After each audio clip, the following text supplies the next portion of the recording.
Can you tell us about your visit, please? What is the visit? Is the purpose of this visit? I am so proud to be here in India, in the country that gave the humanity, Mahatma Gandhi. I am so proud to be here. I hope to visit his grave, and I am here to learn a lot from the democracy in India. It's the largest democracy in the world, and also to learn about its experience on its logo that they really implement, which is unity in diversity. We need this logo in our countries and in all around all the world. So that's very important to learn from India, and I accept the invitation from the Indian government to visit India. I am sure that I will carry a lot of benefits of this visit. I am so keen to know a lot about the federalism here in India. It's very important system that we need in our countries, especially in Yemen, because we are in the foundation, building the foundation of new Yemen, and most of the people in Yemen, they are talking about federalism as a solution and as a logo for the new Yemen. You are, as a woman in the Arab world, you are the figure of the human rights activists who have taken the forefront in Yemen. Do you think that the revolution in the Arab world and with the woman participation has gained momentum for this revolution to really come and this young generation to say what they want in life? Again and again, yes. Women gain the most thing that she struggled for, which is the trust from the community.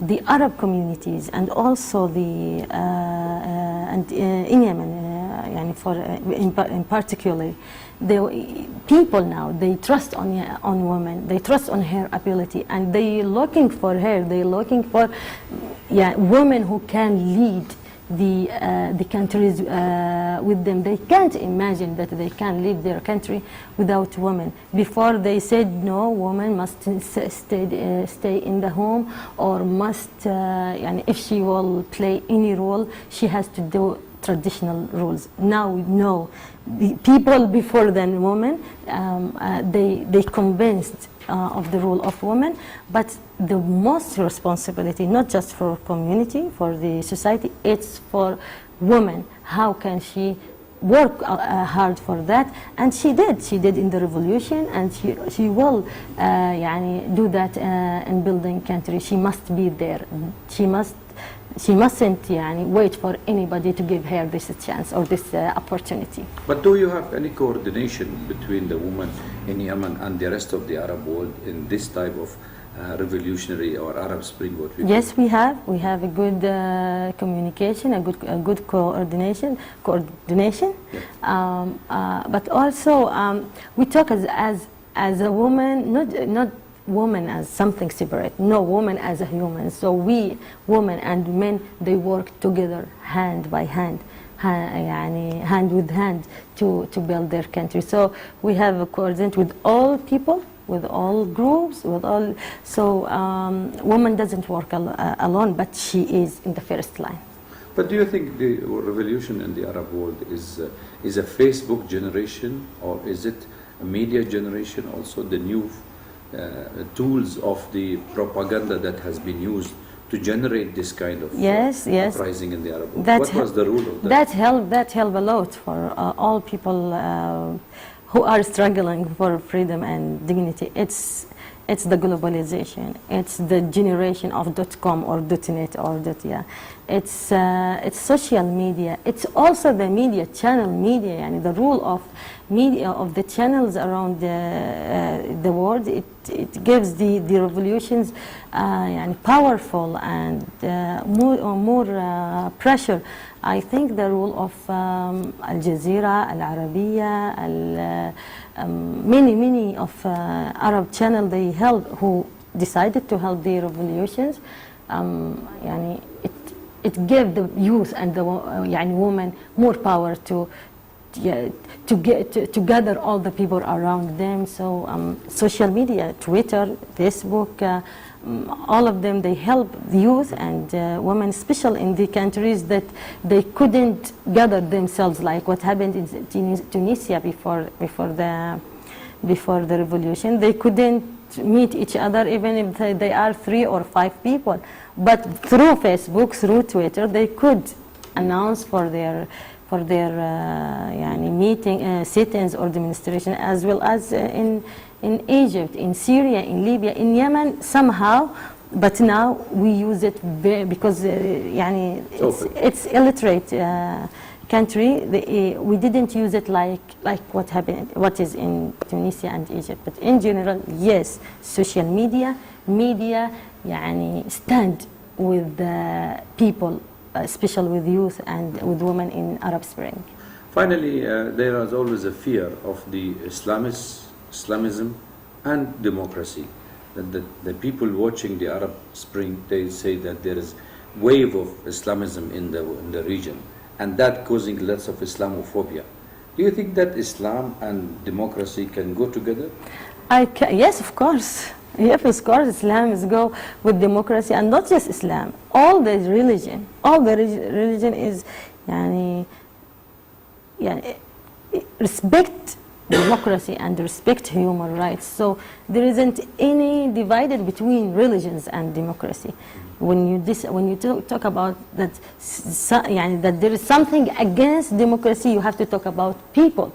You will find people from right or from left who against democracy.